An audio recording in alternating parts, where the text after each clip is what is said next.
Bad Boys, Ride or Die needs to avoid making a huge retcon just to appease fans of the series. In terms of consistency, the Bad Boys movie franchise is a strange case. Despite the original being a big hit that launched the movie careers of Martin Lawrence and Will Smith, it took 8 years for them to reunite with director Michael Bay for a sequel. For a long time, it appeared the franchise had tapped out at 2 installments, but after a 17-year wait, the third entry Bad Boys for Life arrived in 2020. Not only that, but the belated installment was a surprise critical and commercial success. Bad Boys for Life's ending left Smith's Mike and Lawrence's Marcus in a good place, since it both set the stage for another entry while acting as a satisfying finale in its own right. A quick look at the box office receipts convinced Sony the titular characters had at least one more ride left and placed Bad Boys 4 into development. This 4th chapter sees Mike and Marcus going on the run while trying to clear the name of their deceased captain. Bad Boys, Ride or Die can't reveal Captain Howard is still alive. Howard's shock death in Bad Boys for Life underlined the stakes. Joe Pantoliano with a drink in his hand as Conrad Howard in Bad Boys 4.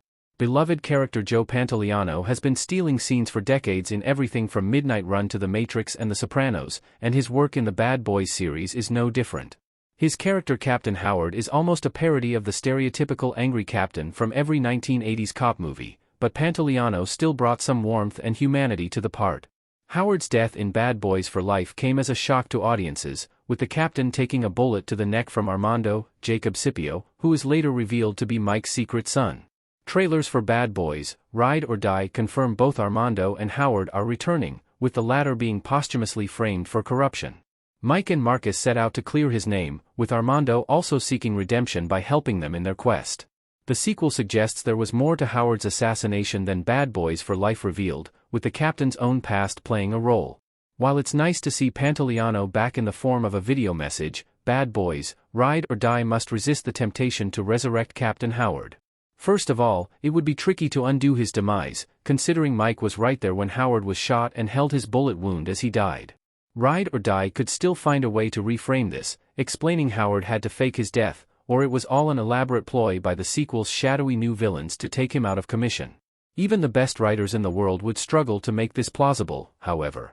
Resurrecting Howard would ruin Armando's Bad Boys redemption. Bringing the captain back would betray Bad Boys for Life's narrative. Jacob Scipio as Armando in Bad Boys. Bad Boys 4 is said to be aiming for a more comedic tone than the third installment, but Howard's death will still cast a shadow over the sequel.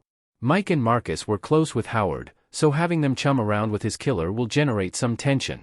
There might be a temptation to reveal Howard wasn't killed in Bad Boys for Life after all for this very reason, but this would be a major mistake. Not only would resurrecting Howard lessen the impact of his death in Bad Boys 3, it would undercut Armando's redemption in the next entry too.